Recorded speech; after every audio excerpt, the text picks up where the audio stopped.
قبل ما ابدا، ده ملخص الجزء الثالث والرابع من سلسله افلام اي بي مان. لينك الاجزاء اللي فاتت هتلاقوها تحت في الوصف. وبدون ما اطول عليكم يلا نكمل. اخر حاجه شفناها ان اي بي هزم المقاتل الانجليزي تويستر ورد كرامه بلده وانتقم لصديقه، وجاله عيل صغير اسمه بروس لي وطلب منه يتعلم الفنون القتاليه. بس اي بي قال له انت لسه صغير على الفنون القتاليه، لما تبقى تكبر شويه تعالى. وفعلا بعد مرور سنين كتيره بروس لي بيجي لاي بي، وبروس لي بيقول له انت مش فاكرني؟ انا اللي جيت لك وانا صغير، انا هكون احسن تلميذ عندك. فاي بي بيقول له ايه اللي يخليك متاكد كده؟ فبروس لي قال له علشان انا سريع جدا. فاي بي بيقرر يختبر سرعته وبيولع سيجاره، وبروس لي يحاول يطير السيجاره من بق اي بي بس مش بيعرف. فاي بي بيطير اكتر من 10 سجاير في الهواء، وبروس لي بيقدر يشوطهم كلهم. فاي بي بيقرر يختبر ذكائه وبيرمي شويه ميه، وبروس لي بيشوط الميه. فاي بي قال له انت كويس بس ما عندكش تركيز كفايه، وبيطلب منه يمشي. وبروس لي بيمشي بكل هدوء. وبعدها بنروح لتشانج ابن اي بي وهو في المدرسه، وتشانج وقتها كان بيتعارك مع ولد تاني اسمه فونج، وبيفضلوا يتعاركوا لحد ما بتيجي المدرسه وبتفض خناقه، وبتوصل لتشينج وبتعالج كدمات ابنها. واي بي وصل بعدها بس كان وصل متاخر، وبيتاسف لهم على التاخير وبيقول لهم انا كنت مشغول في مدرسه الكونج فو. واي بي بيعرف ان ابو الطفل فونج لسه ما جاش، وده لانه مشغول في شغله. واي بي بيشوف ان فونج جعان، فبيقترح على المدرسه انه ياخد فونج لبيته ويتعشوا سوا ويصالح الطفلين على بعض، والمدرسه بتوافق وبيروحوا على البيت وبيتعشوا. وبعدها الطفل فونج كان بيتدرب على الخشبه زي اي بي، واي بي شافه بيتدرب كويس وساله انت مين علمك؟ ففونج قال له ابويا اللي علمني. وبيوصل بعدها والد فونج اللي اسمه تشيونج، وتشيونج واي بي بيصالحوا الطفلين على بعض. وبعدها تشيونج بياخد ابنه وبيمشي، وابنه بيساله انت تعرف المعلم اي بي؟ فتشيونج قال له اكيد طبعا، بس في يوم من الايام هكون اشهر منه. وبنعرف ان تشيونج بيغير من المعلم اي بي لان اي بي عنده مدرسه لتعليم الكونج فو والناس بتحبه، وتشيونج مقتنع انه افضل من اي بي في القتال. وتشيونج اصلا حالته الماديه كانت صعبه، فكان بيضطر يخش في قتالات شوارع غير قانونيه علشان يزود من دخله. وصاحب حلبة القتال الغير قانونيه دي كان اسمه فرانك، ودراعه اليمين اللي اسمه سانج بيجي يقابله وبيديله ارباح الحلبة اخر اسبوعين. وفرانك بيقول له عاش عليك، بس بالنسبة للمدرسة الابتدائي اللي كلمتك عليها عملت فيها ايه؟ فسانج بيقول له اديني اسبوعين بس واكون خلصت الموضوع ده. وبنفهم من كلامهم ان فرانك عاوز يشتري مدرسة ابتدائية معينة، بس مدير المدرسة رافض يبيعها. وفرانك بيبص من مكتبه على تشيونج وهو بيدمر خصمه وبينتصر، وبيعرف من سانج ان تشيونج بيستخدم اسلوب الونج تشون في القتال. وفرانك بينبهر بمهارة تشيونج. وبعدها بنروح لمطعم وبنتعرف على المعلم تين. المعلم تين كان جايب معاه الصحفي ليه وبيفرجوا على المطعم، وبيقول له المطعم ده كل معلمين الكونج فو بييجوا يتغدوا فيه، وكل معلم ليه ترابيزه معينه. وبيوصل بعدها اي بي للمكان وبيسلم على المعلم تين، وبيبان ان المعلم تين بيحب اي بي جدا، وكل المعلمين بيروحوا يتصوروا. والمعلم تين بيطلب من اي بي يقعد في النص لانه المعلم الافضل، والصحفي ليه بيصورهم. وتشينج مرات اي بي بتتصل بيه لانهم كانوا متفقين يروحوا يتعلموا الرقص، بس اي بي نسى واتاخر على الميعاد. فتشينج بتتضايق جدا وبتقفل المكالمه، واي بي بيقول انا كده في مشكله.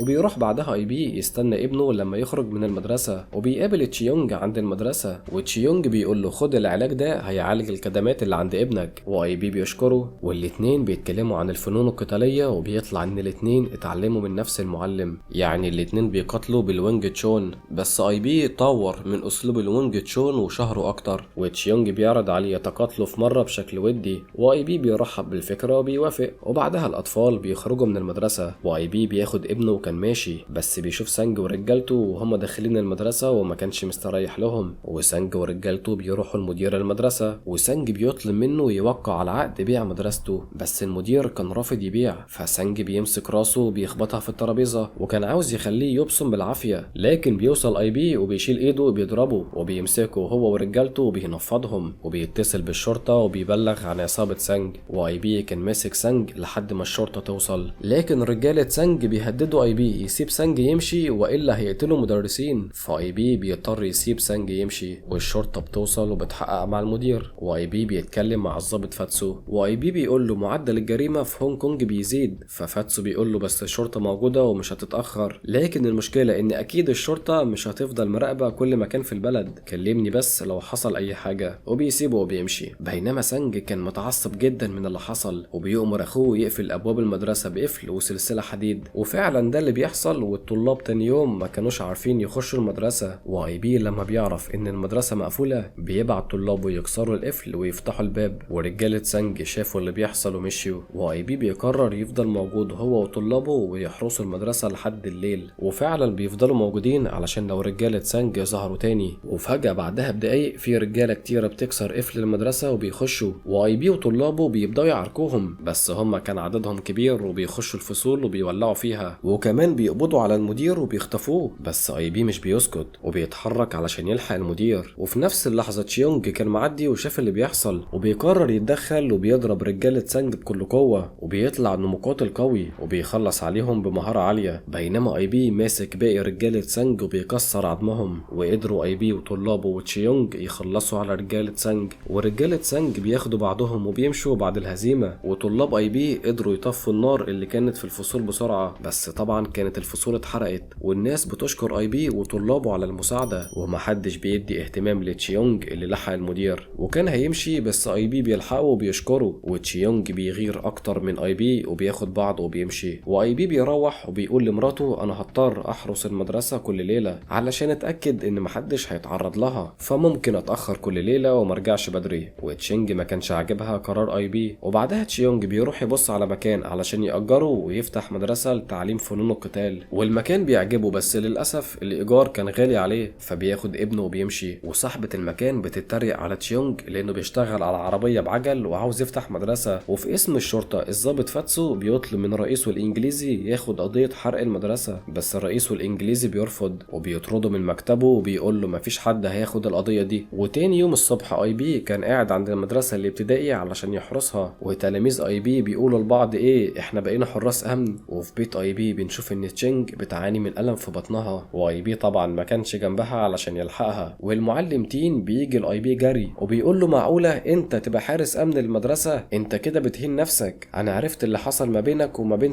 سانج ده اصلا كان تلميذ في مدرستي، انا لازم اروح له واعلمه الادب. وتين فعلا كان قايم ورايح لسانج، واي بي بيقرر يروح معاه وبيحاول يهديه في السكة وبيقول له بس سانج خلاص ما بقاش تلميذ عندك فما ينفعش تمشي كلمتك عليه. بس تين مش بيهتم بالكلام ده وبيقول انا اللي علمته الفنون القتالية وما ينفعش يستخدمها في الشر. وبيوصلوا هما الاتنين عند مكان سانج، وفي نفس الوقت الضابط فاتسو بيجي يسأل على اي بي، والطالب ده بيقول له اي بي وتين راحوا لعند سانج، ففاتسو بيقلق وبيتحرك، بينما تين بيطلب من سانج يوقف شغل العصابات ده وبيفضل يشتمه وبيهينه قدام رجالته. فسانج بيتعصب وبيقول له على الاقل انا رجل عصابات ومعايا فلوس، انما انت معلم كحيان وما حلتكش حاجه، وكل الطلاب اللي انت علمتهم دلوقتي في صفي انا. فتين بيتعصب وبيضربه بالقلم، وسانج كان هيقتل تين بالسكينه بس اي بي بيوقفه وبيضربه وبيخليه ينزل على الارض. فرجاله سانج بيغضبوا وبينادوا على اصحابهم، وبيوصل عدد كبير من عصابه سانج، وسانج بيؤمر رجالته يضربوا اي بي وتين، بس بيوصل فاتسو بيرفع عليهم السلاح وبينقذ الموقف. وبعدها اي بي بيقعد مع فاتسو بيسأله الشرطة هتعمل ايه في حريق المدرسة، ففاتسو بيقول له للأسف فرانك رئيس سانج متفق مع رئيسي في الشغل، لأن فرانك ورئيسي أجانب فهم متفقين سوا علينا، وشكل الموضوع ميؤوس منه، وفرانك هيحصل على المدرسة في الآخر. واي بي بيقول له أنا واثق فيك إنك ظابط شريف، أنا من ناحيتي هقوم بدور الشرطة وهحرس المدرسة ليل نهار أنا وطلابي. واي بي بيشجع فاتسو يعمل اللي عليه علشان البلد، وبيرجع اي بي لبيته بالليل وعيلته كانوا نايمين. وتشينج بتصحى الصبح بدري وبتروح للدكتور علشان تعرف سبب الألم اللي عندها، وللأسف بيطلع انها مصابة بالسرطان. وراحت لاي بي عند المدرسة علشان تعرفه، بس بتقرر ما تقولوش وبتمشي. وبنروح لتشيونج في حلبة قتال الشوارع وبينتصر في القتال بتاعه كالعادة، وسانج بياخده وبيتكلم معاه على جنب، وسانج بيقول له انا مش ناسي انك ضربت رجالتي عند المدرسة، كده في جميلة لازم تردها لي علشان سابك بتقاتل في الحلبة بتاعتي ومش عامل لك حاجة. فتشيونج قال له انت عاوز مني ايه؟ سانج بيقول له انت مقاتل قوي وعاجبني وعاجب الرئيس فرانك، وانا اخترتك دونا عن رجالتي لانك مقاتل كونج فو قوي، خد الفلوس دي علشان تعمل لي خدمة معينة، والخدمة انك تروح للمعلم تين وتضربه بكل افتراء. فتشيونج بيقول له طب لو رفضت اعملك الخدمة دي يبقى ايه اللي هيحصل؟ سانج قال له يبقى تشوف لك حلبة تانية تقاتل فيها. فتشيونج بيضطر يوافق على طلبه لانه محتاج الفلوس، وبيروح تشيونج لمحل المعلم تين وبيقفل الباب وبيخش على تين وبيقاتله. وتين كان رجل عجوز ومش قد القتال، وتشيونج بيقدر يكسر له دراعه. واي بي بيرجع البيت، وتشينج كانت هتقول له عن مرضها بس التليفون بيرن، وبيرد اي بي وكانت المكالمة من المستشفى، والممرضة بتقول له له المعلم تين اتصاب اصابات خطيره وطلب انك تجيله. فاي بي بيقلق وبيقرر يروح له المستشفى، بس بيطلع ان سانج هو اللي امر الممرضه تتصل باي بي مش تين علشان هو عاوز يبعد اي بي عن المدرسه. وبعد شويه بيوصل اي بي للمستشفى وبيقابل تين. بينما في المدرسه الابتدائيه سانج بيجي وبيخطف ابن اي بي وابن تشيونج وكذا طالب تاني، وتلاميذ اي بي بيجروا علشان يلحقوا العيال، بس رجاله سانج كانوا جاهزين وبيضربوهم بالعصيان. وسانج بيقول للطالب هان قول لمدير المدرسه يجي لساحه السفن في خلال ساعتين والا الاطفال دول هبيعهم كعبيد. وفي المستشفى تين بيسال اي بي هو انت عرفت ازاي ان انا هنا؟ فاي بي بيستغرب وبيقول له مش انت اللي بلغت الممرضه ان انا اجيلك؟ فتين قال له لا انا ما عملتش كده. فاي بي بيفهم ان في حاجه غلط وان في حد قصد يخليه يجي هنا علشان في حاجه تانية بتحصل بره. فبيرجع للمدرسه وبيعرف من احدى المدرسين باللي حصل، واي بي طبعا بيقلق على ابنه وبيقول لها بلغي الضابط فاتسو على طول. وبيروح اي بي لوحده لساحه السفن وماشي وسط رجاله العصابه ومش خايف منهم لحد ما بيوصل لعند سانج. وسانج بيخرج ابن اي بي من الزنزانه وبيقول لاي بي اركع وانبطح والا هقتل ابنك. واي بي بيضطر يسمع كلامه علشان ابنه. وتشيونج ساعتها بيوصل وبيسال عن ابنه، وسانج لما بيعرف ان ابن تشيونج موجود بيخرجه وبيسيب تشيونج يمشي مع ابنه. وسانج بيكمل حواره مع اي بي وبيقول له بما انك مقاتل قوي فانا عاوزك تقاتل 11 واحد من رجالتي، لو انتصرت عليهم هديلك ابنك علشان تمشي. وبيلتف حوالين اي بي 11 مقاتل وبيبدا القتال. وطبعا اي بي كان متعود انه يقاتل اكتر من 10 اشخاص وبيضربهم وبيروح علشان ينقذ ابنه قبل ما يعملوا فيه حاجه. بينما فونج بيقول لابوه انت كان المفروض تنقذ باقي الاطفال وتساعد اي بي. وتشيونج بيفكر وبيكمل مشي. وبنرجع لاي بي اللي بيقاتل عدد كبير منهم بكل قوته. وتشيونج بيرجع وبيضرب سانج ضربه قويه في وشه وبينزل تلطيش في الحراس اللي عند الزنزانه. واي بي بيشوفه من بعيد وبيقرر يروح له بس بيتعطل من رجاله سانج الكتار. وسانج بياخد ابن اي بي وبيتحرك من عنده وبيخش للمصنع، واي بي بيخش وراه وبيكسر عظم اي حد بيقف قصاده. وسانج بيقول لاي بي خطوه واحده منك كمان وهقتل ابنك، بس تشينج بيعض سانج وبيطلع يجري وبيستخبى في وسط الخشب ده ورا اي بي، واي حد بيقرب منهم اي بي بينفضه. بس رجاله سانج دول ما كانوش بيخلصوا، فاي بي بيتلهي معاهم وواحد بيروح يطارد تشينج. واي بي بيلحق ابنه على اخر لحظه وبيحضن ابنه، وفرد العصابه ده بيخاف من اي بي وبينط من عنده. وبعدها الشرطه بتوصل للمكان وبيقبضوا على رجاله سانج وبيقبضوا كمان على تشيونج علشان مفكرينه من رجاله سانج. وسانج كان قدر يهرب، والظابط فاتسو بيخلي الصحفي ليه يصور المكان ورجاله سانج علشان كل الصور دي تنزل في الصحافه ويقدروا يهاجموا فرانك. واي بي بيرجع لبيته ومراته بتحضر ابنها علشان كانت خايفه عليه وبتضرب اي بي بالقلم لان ابنهم كان هيضيع بسببه، وبتترمي في حضنه وبتعيط وبتعرفه انها عندها السرطان. فاي بي بيخاف عليها وبيروحوا يكشفوا تاني، والدكتوره بتقول لهم ان السرطان تملك منها وصعب نعمل عمليه وتنجح، قدامك بس 6 شهور. واي بي طبعا كان في قمه الحزن على مراته. وبنروح بعدها لفرانك ورئيس الشرطه الانجليزي، وفرانك بيشوف صوره اي بي وابنه في الجورنال، والصحافه كانت بتهاجم فرانك وبتتكلم عن اختطاف العيال وبتشكر في اي بي لانه ساعد الشرطه وانقذ الاطفال. ورئيس الشرطه بيقول له ما تقلقش انا معاك، بس حاول تقلل من جرايمك شويه علشان مش هقدر احميك على طول. وبيسيبه وبيمشي. وفرانك كان في قمه الغضب وبينزل لسانج وبيتعصب عليه علشان ما قدرش يخلي المدير يبيع المدرسه، وبيفضل يضرب فيه وبيطيره. وفرانك بيقول له مش عاوز اشوفك هنا تاني انت مرفوض. وبيكلم الراجل التايلاندي اللي جنبه ده وبيأمره يروح يخلص على اي بي. وفي نفس الوقت اي بي ومراته كانوا ماشيين من عند دكتور تاني، والتايلاندي بيروح يركب معاهم الاسانسير. واي بي اول لما شافه مش بيستريح له وبياخد حذره، والتايلاندي بيهجم عليه بس اي بي بيتفاداه وبيبدا يضربه وبيحاول يبعد الضرب عن مراته. واي بي ما كانش عارف يواجهه كويس بسبب مراته، فاي بي بيوقف الاسانسير في الدور الثالث وبيخلي مراته تنزل هي، وبيكملوا قتال. واي بي بيزحفوا على الارض وبيوقعوا من على السلالم وبينزل في ضرب وبيكسر عظمه. والتايلاندي ده ما كانش ندي نهائيا لاي بي، وبياخد بعضه وبيمشي بعد ما اتهزم شر هزيمه. وتشينج بتبقى لسه نازله ولما بتشوف اي بي بتضحك،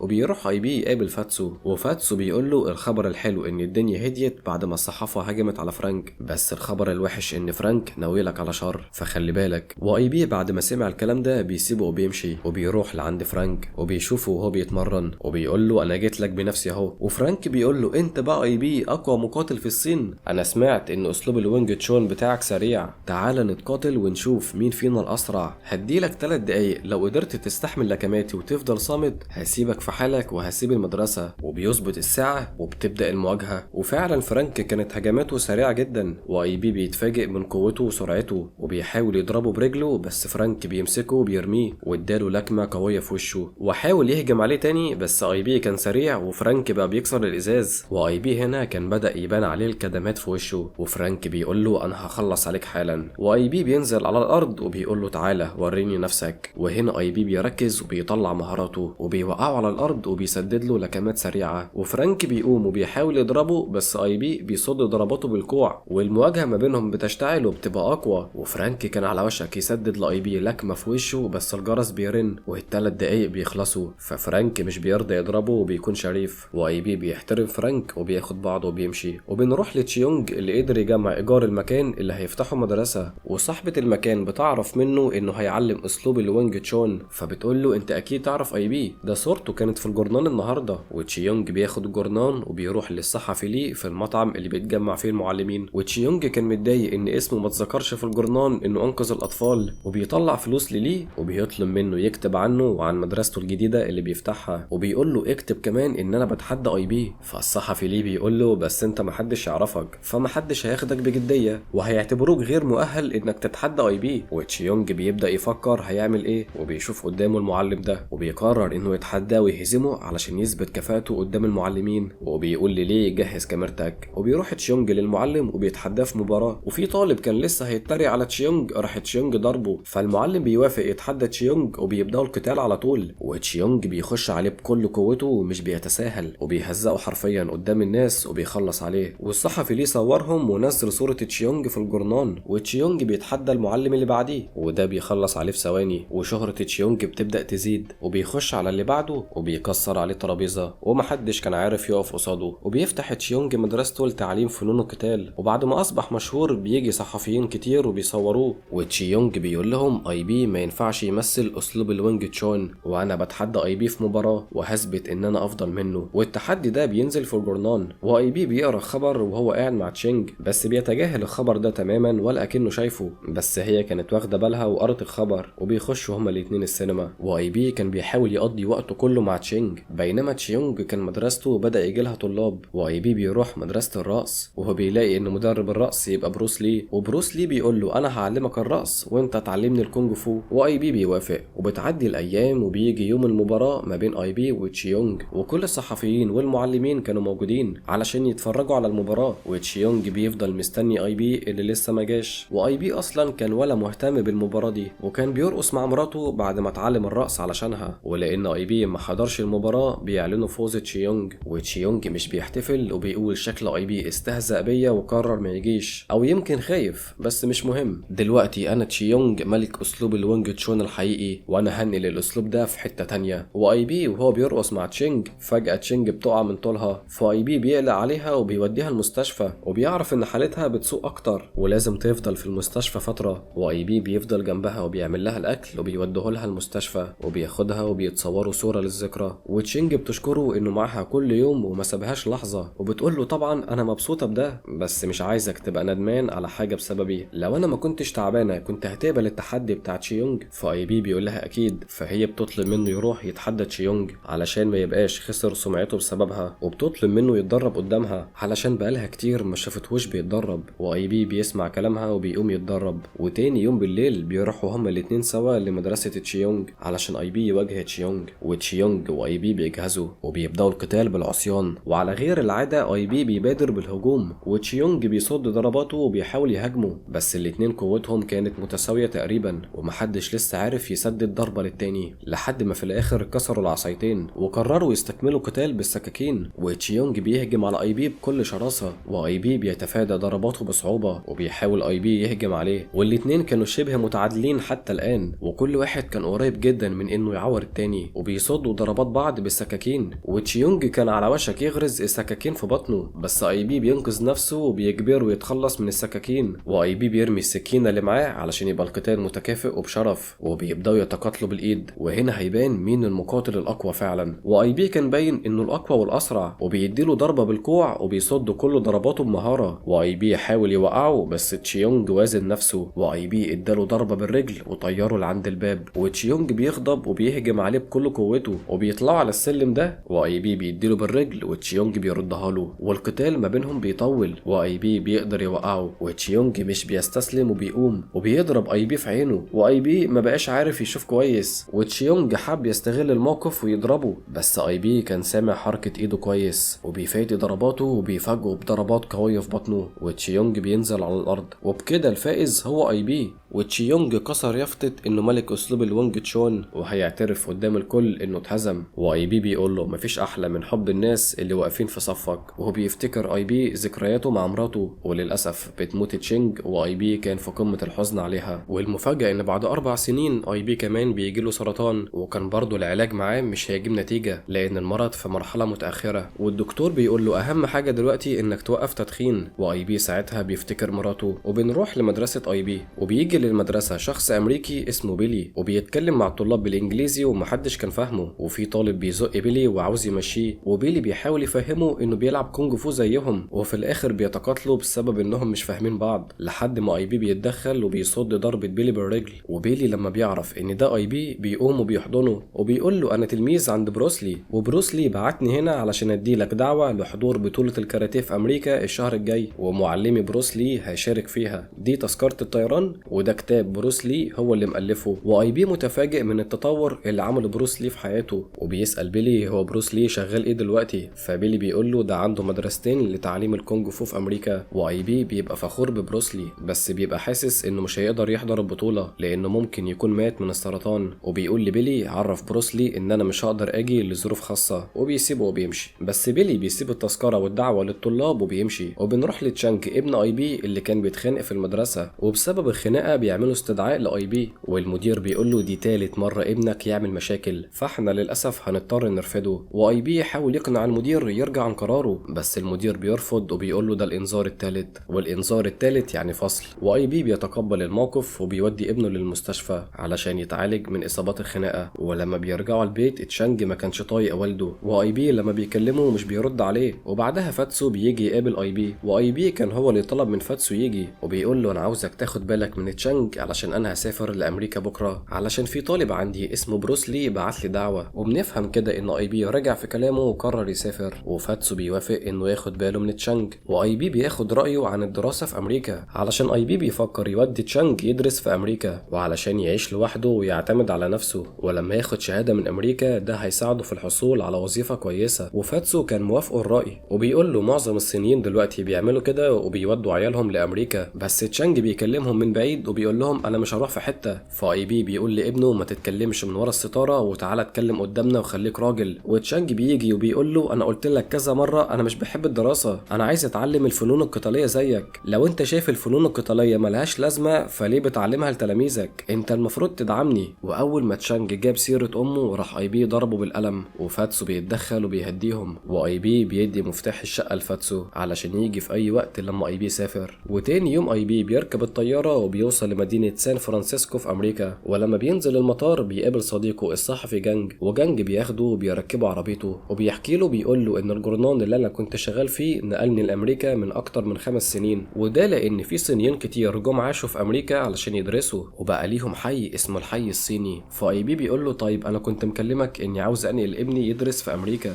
جانج قال له علشان ابنك ينتقل لازم رئيس الجمعيه الصينيه يمضي على جواب توصيه، والجواب ده معناه انه موافق على نقل ابنك، لان المدارس في هونج كونج مش معترف بيها في امريكا، فلازم مدير الجمعيه الصينيه يمضي على جواب توصيه لابنك. بس رئيس الجمعيه طلب انه يقابلك شخصيا الاول، وجانج بياخد اي بي للحي الصيني علشان يقابل رئيس الجمعيه، وبياخده للمكان اللي بيتجمع فيه المعلمين الصينيين، وهناك اي بي بيقابل المعلم ليو اللي انتقل لامريكا من سنين واستقر هنا، وجانج بيقدم اي بي للمعلمين الصينيين، واي بي بيسلم عليهم بس محدش بيديله اهتمام، واي بي بيقعد وبيتكلم مع المعلم وان كبير المعلمين ورئيس الجمعيه الصينيه، بس وان بيقاطع اي بي وبيقول له مدارس الكونج فو المفروض انها مش بتعلم غير الصينيين، فليه تلميذك اللي اسمه بروسلي بيعلم الاجانب، وكمان نشر كتاب بالانجليزي عن الكونج فو وده مخالف لتعليمنا وانت عارف كده كويس، فانا عاوز منك خدمه وانك تقنع بروسلي ما يعلمش الاجانب. والمعلمين بيقولوا بروسلي ده شايف نفسه مغرور جدا وعامل نفسه المتحدث الرسمي للكونج فو، هو من الاخر مستفزنا كلنا. فاي بي بيقول لهم انا مش شايف اي مشكله اننا نعلم الاجانب، بس وان كان عنده راي تاني وانه رافض فكره تعليم الكونج فو للاجانب، وبيقول علشان احنا كده بنديهم سلاح يحاربونا بيه في يوم من الايام، واحنا مش عاوزين نديهم الفرصه علشان ياكلونا. واي بي بيقول له انا شايف ان دي مبالغه، ووان بيقول له انت بس مش عايش معانا فانت مش فاهم كلامي، ووان بيقدم له كوبايه شاي. واي بي كان لسه عنده رايه في موضوع بروس لي وكان عاوز يرجع الشاي لوان، بس وان بيوقف الترابيزه وبيقول شكل المعلم مغرور زي تلميذه، وبيزق الترابيزه على اي بي، واي بي بيرجع حاله تاني، وبيفضلوا هما الاتنين بيزقوا الترابيزه على بعض بالشكل ده، وكل واحد كان عايز يبين انه الاقوى لحد ما الازاز اتشرخ واتكسر، واي بي بيقوم وبياخد بعضه وبيمشي. وبعدها جانج بيوصل اي بي للاوضه اللي هيقعد فيها، واي بي بيساله هو جواب التوصيه ده ضروري؟ فجانج قال له ضروري، بس ما تقلقش انا عندي صحاب امريكان ممكن يخلصوا لنا الموضوع ده، وبيسيبه وبيمشي. واي بي بعدها بيتصل بفاتسو، واي بي بيطلب منه انه يكلم تشانج، بس تشانج ما كانش عاوز يتكلم، وفاتسو بيطلب من اي بي يجيب له معاه من امريكا دواء معين لان الدواء ده مش موجود غير في امريكا، واي بي بيوافق ومش بيمانع. وبعدها بنروح للمعلم وان وبنته اللي اسمها يوناي. وان كان بيدرب بنته على الكونج فو، بس بنته ما كانتش بتحب الكونج فو وبتقول عليها رياضه ممله. وبعدها جانج بياخد اي بي لشخص اسمه مستر رايت، وجانج بيشرح لمستر رايت مشكله اي بي وانه عاوز جواب توصيه لابنه، وبيطلب من رايت المساعده، بس رايت بياخد جانج على جنب وبيقول له امريكا اليومين دول بقت بتلم ناس كتيره، وانا ايش عرفني ان اي بي ده مش هربان من الصين، وانا ما اقدرش اثق فيك فانا مش هقدر اساعدك. فجانج بياخد اي بي وبيمشوا من عنده. وبعدها اي بي بيروح يحضر عرض الكاراتيه بتاع بروسلي، وبروسلي بيقدر ينتصر على خصمه وبيقلع القناع والناس بتحييه، وبيشوف اي بي في المدرجات. وبروسلي بعدها بيقدم عرض تاني علشان يستعرض قوته، وبيخلي الراجل ده يمسك دايره صلبه بالشكل ده، وبروس بيسدد له ضربه وبيطيره. وبيروح بعدها بروسلي يقعد مع اي بي في مكان بعد العرض، واي بي بيهني بروسلي على عرضه وعلى النجاح اللي بيحققه، وبيحكي له بموضوع ابنه جواب التوصيه، وبيقول له الجمعيه الصينيه رفضوا يعملوا لي جواب التوصيه. فبروسلي قال له ما تقلقش انا واحد من طلابي محامي وهيخلص لنا الموضوع ده. وطلاب بروسلي بيخشوا يقعدوا معاهم، وبروسلي بيعرف اي بي على افضل طالب عنده اللي اسمه هارتمان، وهارتمان كان بيتدرب على الوينج تشان اللي هو اسلوب قتال اي بي، وبيقول لاي بي معظم الامريكان ما يعرفوش اي حاجه عن فنون القتال، وبيخش عليهم طلاب كاراتيه امريكان ودول كانوا بيكرهوا بروسلي وطلابه وبيتريقوا على بروسلي وعلى الكونج فو. فهارتمان بيقول للقائد بتاعهم تعالى اوريك مين الافضل الكاراتيه ولا الكونج فو، وبروسلي بيقول لهارتمان خدهم بره وانا هعلمهم الادب، وبروسلي بيقول لاي بي بعد اذنك هخلص عليهم وهاجي على طول، وبيخرج لهم بروسلي وبيشاور على 3 وبيقول لهم تعالوا لي، وبروسلي بيدي لكل واحد فيهم ضربه وبيخلص عليهم، وبيجي لهم واحد صاحبهم وكان برضه بيلعب كاراتيه وبيتحدى بروسلي، وبروسلي بيروح له وبيبدا يقاتله، وفي الاول بيصد كل ضرباته وبعدها بيسدد له ضربات خاطفه بسرعه هايله، وهو ده اللي كان بيميز بروسلي وهي السرعه، وبروسلي بيقدر يوقعه مره والتانيه والتالته وبينزل فيه تلطيش في وشه، والامريكاني بيدرك انه مش هيقدر عليه بالايد فبيطلع سلاحه وبيحاول يضربه، بس بروسلي بيفادي كل ضرباته وبيخطف منه السلاح وبيطيره بضربه واحده، والامريكاني ما كفاهوش الضرب اللي خده ولسه مكمل وبيحاول يضرب بروسلي بالماسوره دي، بس بروسلي بيعلمه الادب وبيديله القضيه وبيخلص عليه. وتاني يوم اي بي بيبقى خد جواب التوصيه من بروسلي ورايح بيه للمدرسه الامريكيه، وبيقعد يستنى المديره علشان يديها الجواب، بينما يوناي بنت المعلم وان بتطلع عنها في نفس المدرسه، وهي والطلاب كانوا بيتدربوا على عرض هيعملوه في الحفله، والمدربه بتعجب باداء يوناي وبتقرر تخليها القائده، وبنشوف ان في بنت امريكيه اسمها بيكا غيرانه من يوناي، واي بي بيقابل المديره وبيديها جواب التوصيه، بس المديره بتقول له الجواب ده مش من رئيس الجمعيه الصينيه، للاسف انت لازم تجيب لي الجواب منه او تتبرع للمدرسه ب$10,000 وساعتها هنقبل ابنك في الحال، بس المبلغ ده كان كبير جدا على اي بي وبيحس بالاحباط لان مفيش حاجه نافعه، ويوناي وهي ماشيه بيطلع عليها بيكا اللي كانت غيرانه منها وبتقعد تتنمر عليها علشان صينيه، وبتقول لها انتوا بتعملوا ايه عندنا في بلدنا ما ترجعوا على بلدكم، ويوناي مش بتسكت وبتشتمها وبتقول لها اجدادك الامريكان اصلا سرقوا الارض دي، وبتسيبها وبتمشي، بس اصحاب بيكا بيتلموا عليها وبيحاولوا يمسكوها وهي بتحاول تدافع عن نفسها وبتضربهم، بس بتتخبط في العمود وبيكتفوها وبيكا بتفضل تضربها بالقلم، واي بي كان شايف اللي بيحصل من بعيد وشايف ان مفيش حد بيتدخل، وبعدين بيكا بتقص شعر يوناي ويوناي بتتعصب جدا وبتتحرر منهم وبتضربهم وبتزق بيكا على الحديد والمقص بيعورها في وشها، والعيال بيمسكوا يوناي وبيشوطوا الباب على ايديها، بس اي بي بيتدخل وبيزقها والباب بيقفل على ايديه هو، واي بي بيمسك العيال دول وبيعلمهم الادب، واللي بيقرب منه بيضربه وبيديله علقه محترمه، والعيال بتخاف منه وبيجروا، واي بي بعدها بيروح مع يوناي وبيتعرفوا على بعض، ويوناي بتطلب منه يظبط لها شعرها شعرها بعد ما بيكا قصته، ويوناي بتشكره وبتشوف الإصابة اللي اتصابها من الباب، وهي بتقول له دي مش أول مرة العيال دول يتنمروا عليا. واي بي بيحكي لها إنه كان في المدرسة علشان بينقل ابنه، فهي بتقول له يبقى بالتأكيد قابلت أبويا وخدت منه جواب التوصية علشان أبويا رئيس الجمعية الصينية، ابنك هيجي المدرسة إمتى بقى؟ بس اي بي بيقول لها للأسف ابني مش جاي وأبوكي ما ادانيش جواب التوصية. وبنروح لبيكا اللي بتعيط علشان اتعورت في وشها، وأمها بتشوفها وبتسألها حصل إيه، فبيكا بتقول لها البنت الصينية عورتني في وشي. فالأم بتتصل بجوزها الضابط وبتطلب منه يجي حالا من سفرية الشغل. وعلى الناحية التانية اي بي بيوصل يوناي للبيت، ويوناي بتطلب من أبوها يكتب الجواب لاي بي، وبتقول له انت دايما بتقول ان لازم الصينيين يساعدوا بعض. ووان بيتجاهل كلامها دلوقتي علشان شايف كدمات في وشها، وبيسألها انت اتخانقتي في المدرسة، وهي بتكذب عليه وبتقول له لا، فهو بيضربها بالقلم علشان كدابة. واي بي بيتدخل وبيقول لوان بنتك اتعرضت للتنمر وهي كانت بتحاول تدافع عن نفسها. ووان بيقول له الامريكان عاوزين يتخلصوا مننا ويمشونا من هنا وعايزين يتخلصوا من الحي الصيني. فاي بي بيقول له طيب جربت تخرج تتكلم معاهم بهدوء؟ فوان بيضحك وبيقول له انت هتديني محاضرة؟ واي بي كان سايبه وماشي، بس وان بيوقفه وبيقول له لو عاوز جواب التوصية بلاش تستغل بنتي، تعال نتقاتل في مباراة ودية ووريني مهاراتك. واي بي بيوافق وبتبدأ المباراة ما بينهم. واي بي بيتفاجئ ان وان طلع مقاتل قوي وكان بيقاتل باسلوب التاي تشي، وبيقدر يطير اي بي وبيضربه على ايده المصابة. ووان بيفهم ان اي بي مصاب، فكنوع من انواع الاحترام بيقاتلوا بايد واحدة، واي بي كمان هيقاتل بايد واحدة وبيستكملوا القتال. واي بي بيسدد له ضربة قوية في بطنه، بس وان بيقدر يطير اي بي من على الارض، وبيطلع ان وان مقاتل لا يستهان بيه. وبعدها الاتنين بيوقعوا بعض وبيقوموا، واي بي بيقاتل بكل قوته وكان يقدر يضربه بالرجل بس بيتراجع وبيثبت له بس انه كان يقدر ينتصر. بس بعدها فجأة بتحصل هزة في المكان والنجفة بتقع وبيطلع ان في زلزال، وبيستخبوا تحت الترابيزة لحد ما الزلزال بيروح. وبعدها وان بيقول لاي بي احنا هنأجل القتال ما بيننا لحد مهرجان الخريف علشان حد فينا يطلع منتصر. فاي بي بيقول له هو مهم مين فينا يكسب ومين يخسر؟ هو احنا اتعلمنا الفنون القتالية علشان كده ولا علشان نستخدمها ضد الناس اللي بتتنمر علينا وبتهاجمنا وبتنحاز ضدنا؟ انا ما وصلتش يوناي للبيت علشان جواب التوصية، لا انا وصلتها علشان كنت بحميها من المتنمرين اللي مش سايبيننا في حالنا. واي بي بعد ما خلص كلامه بياخد بعضه وبيمشي،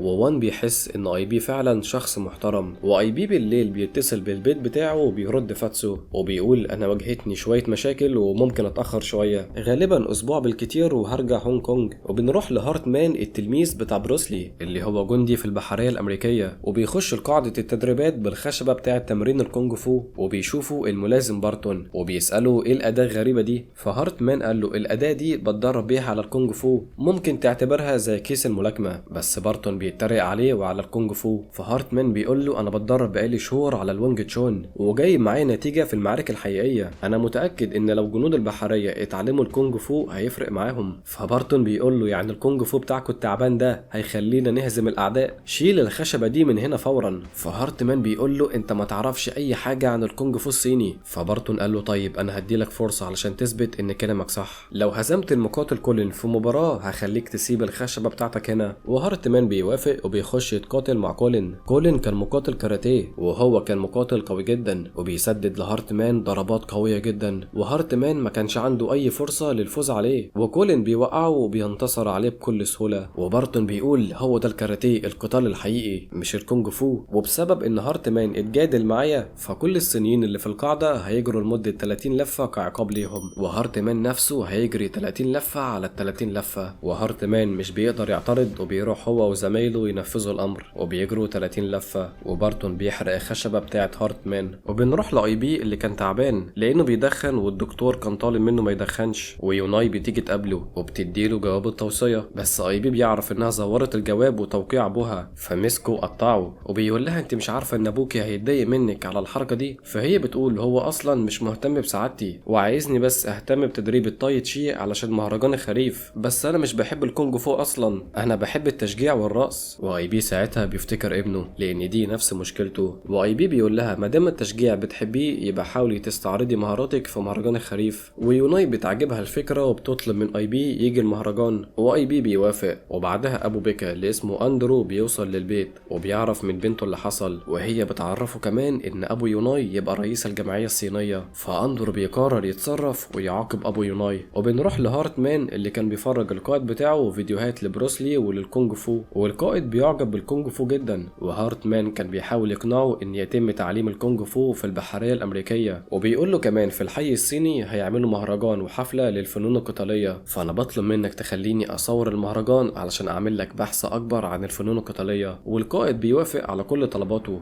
بس بيخش عليهم الملازم بارتون وكان معترض على كل اللي هارتمان عاوز يعمله. بس القائد بيقول لبارتون انا عاوز ادي فرصة للكونج فو الصيني علشان تخش في التدريبات بتاعتنا، خد الكتاب ده علشان تتعلم شوية عن الكونج فو. وبارتون ما كانش عاجبه الكلام ده وما كانش عارف يعترض، وبيروح لكولين وبيقول له انا عندي ليك مهمة وانا واثق فيك، وانك تروح للمهرجان اللي في الحي الصيني وتثبت ان الكاراتيه افضل من الكونج فو. وكولين بيوافق وبيقول له انا هنهي الكونج فو ده للابد. وبنروح بعدها للمهرجان في الحي الصيني، واي بي كان موجود، وهارتمان كان بيصور الاحتفالات، ويوناي بتشوف اي بي وبتيجي تسلم عليه. ويوان ما جاش الحفلة وكان قاعد في بيته وكان بيجهز جواب التوصية لاي بي، لكن بيخش عليه الضابط اندرو وشوية ضباط تانيين، واندرو بيقول له احنا عرفنا بوجود مهاجرين صينيين غير شرعيين، فبالتالي احنا هنقبض عليك للاستجواب. وبنرجع للمهرجان وكولين بيظهر وبيطلع على الاستيج هو ورجالته، وكولين بيستعرض قوته قدام الصينيين وبيكسر الطوب ده، وبيقول مفيش مقاتل كونج فو يقدر يعمل اللي انا عملته، مقاتل الكاراتيه بس هو اللي يقدر، وانا جيت هنا علشان اوريكم القتال الحقيقي وبتحدى اي حد فيكم. فالمعلم ليو بيقرر يتحداه، وفي نفس الوقت خبر القبض على المعلم وان بينتشر. وبنرجع للمهرجان وكولين بيخلص على ليو بضربتين بس، فبيخش معلم غيره وبيتحدى كولين، لكن برضه بيخسر بسرعة وكولين بيخلص عليه في ثواني. فبتخش عليه المعلمة دي وبتقف قصاده شوية، بس كولين بيجيبها أرضه وكان هيضربها بقوة، بس اي بي بيتدخل وكولين بيطير عليه علشان يضربه، بس اي بي جابه أرض، والكل في المكان بيشجع اي بي، واي بي بيخش عليه بكل قوته ومش بيكون رحيم معاه نهائيا، وبيجيبه على الأرض وبينزل فيه ضرب، بس كولين بيقوم وبيوقعه، لكن اي بي كان مركز جدا وجابه أرض تاني، وبعدها مسكه وضربه بكل مهارة، وكان يقدر يقتله بس طبعا مرضاش، واكتفى بس انه يعرفه مقامه وهزقه حرفيا قدام الناس. وهارتمان كان بيصور كل حاجة، وكل الصينيين بيحيوا المعلم اي بي، ويوناي بتطلع تحتفل معاه، بس بعدها بتعرف ان ابوها اتقبض عليه. واندرو ساعتها كان بيحقق مع وان وكان بيتلكك لاي سبب علشان يرازي وان، وبيقول له احنا شاكين ان الصينيين في الجمعية بتاعتك معاهم هويات مزورة وان انت بتساعدهم، وانا هقبض الليلة عليهم في الجمعية عندك علشان انت والصينيين تختفوا للابد. وعلى الناحية التانية بارتون بيجي يزور كولين وبيشوفه وهو مصاب ومتبهدل وبيتعصب وبيقرر يروح ينتقم. واي بي ويوناي بيروحوا لاسم الشرطة، وبيلي تلميذ بروسلي بيشوفهم وبيطلع انه بقى ظابط، وبيقول لاي بي نصيحة مني ما تروحش للحي الصيني النهاردة علشان الشرطة بتتلكك وعاوزة تقبض على اي حد صيني. وفي نفس الوقت بارتون بيوصل للجمعية الصينية وكل المعلمين كانوا رجعوا من المهرجان، وبارتون بيخش عليهم بكل قوته وبيضربهم جميعا، وبيمسك واحد منهم وبيسأله فين وان الرئيس بتاعكو، فالمعلم قال له وان في اسم الشرطة، فبارتون بيتحرك على هناك. وبعدها بشوية بيوصل اي بي وبيشوف المعلمين وهم مضروبين وبيقرر ياخدهم بسرعة قبل ما الشرطة توصل، وفعلا الشرطة بتوصل ومش بتلاقي اي حد في الجمعية. وفي الاسم بارتون بيوصل وبيقابل اندرو وبيقول له انا ملازم في البحرية الامريكية، الصينيين اتعدوا على جندي عندي وجابوا له اصابات ياما، وانا عاوز اخلي وان يجي القاعدة عندي وهزمه قدام كل الجنود. واندرو بيوافق يتعاون معاه علشان يهين الصينيين اكتر. وبارتون بيخش على وان وبيقول له كل رجالتك اللي في الجمعية انا هزمتهم وما تبقاش غيرك وعاوز اتحداك. وفجأة بتخش يوناي وبتتوسل من اندرو انه يحرر ابوها، بس ابوها بيجي لها وبيقول لها اياكي تركعي تاني لاي حد، وبيطمنها ان كل شيء هيبقى بخير، وبيوافق يتحدى بارتون وبيتحرك معاه وبيمشوا من المكان. بينما اي بي بيروح لبروسلي وجايب معاه كل المعلمين اللي كانوا في الجمعية، وبيوصل بارتون وان للقاعدة، وبارتون امر ان كل الجنود تتفرج على القتال ده اللي هيكون ما بين الكاراتيه والكونج فو، وعاوز يثبت للكل ان الكونج فو ده اسلوب قتال تعبان. وهارتمان بيوصل وبيطلب من وان انه ما يقاتلش بارتون، بس وان بيقول له ما ينفعش انا مضطر اقاتله، لو انسحبت يبقى ما استحقش اكون شخص صيني. وبيبدا ما بينهم القتال ووان بيطيره بحركه واحده، وبعدها مسكه وجابه على الارض كذا مره، ووان اثبت انه خصم مش سهل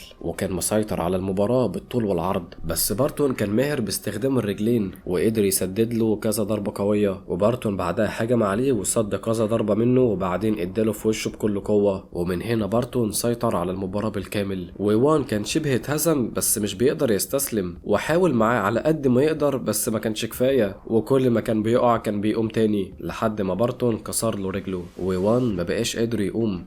وبارتون بيتريق عليه وبيقول له انت وبنتك بتركعوا شبه بعض، واداله ضربه في وشه والقتال بينتهي. وعلى الناحيه التانيه المعلمين بيقولوا الامريكان دايما بيعملوا معانا كده مع اننا بنساعدهم في حاجات كتير. وبيجي اتصال لبروسلي من هارتمان وبيحكي لبروس اللي حصل مع المعلم وان، واي بي بيجي المستشفى وبيشوف وان وهو مغمى عليه وبنته جنبه، وبيروح يتصل ببيته وفاتسو بيرد، واي بي بيطلب منه يكلم تشانج. ففاتسو بيقول له وهو بيتدرب على الخشبه، فاي بي بيقول له انا عندي السرطان وجيت لامريكا في الاساس علشان ادخل تشانج المدرسه واطمن على مستقبله، انا احتمال اموت في اي وقت فخليني اكلم تشانج. وفاتسو بيقول لتشانج كلم ابوك، بس تشانج بيزعق وبيقول مش عاوز اكلمه، واي بي كان سامع الكلام ده ومتضايق. وفاتسو بيقول لتشانج ابوك عنده السرطان وجه على نفسه وسافر علشانك. فتشانج لما عرف كده راح يكلمه بسرعه، واي بي بيقول له انا اسف اني ضربتك اخر مره، وعد مني لما ارجع هعلمك الكونج فو، قدامي بس مهمه واحده هعملها وهرجع على طول. وتشانج بيعيط بعد ما عرف ان ابوه عنده السرطان. واي بي بيقول لهارتمان وديني للقاعده بتاعت بارتون. ويوناي كانت بتحاول تمنع اي بي وكانت خايفه عليه، بس اي بي بيقول لها انا مقاتل كونج فو ولازم اقاتل واتصدى للظلم وده شيء واجب عليا، وبيسيبها وبيمشي. وبارتون ساعتها كان جامع كل شخص مش امريكي بالقاعده عنده وبيقول لهم انتوا محظوظين انكم جيتوا امريكا وبتتدربوا فيها، لازم تحسوا بالفخر لانكم في اقوى بلد في العالم.